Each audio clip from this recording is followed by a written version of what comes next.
不是喜欢上你，为什么你选择他而不选择我？既然追求刺激，只管只会得到。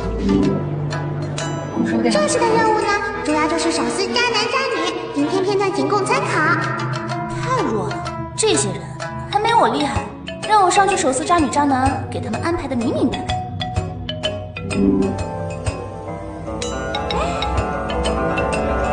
子琪，这个好帅啊！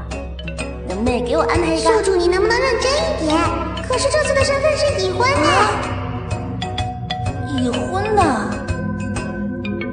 不对，虽然已婚了，但是结婚是结婚，对象是对象，宝贝是宝贝，都是不一样的，不懂了吧？这么快就开始了？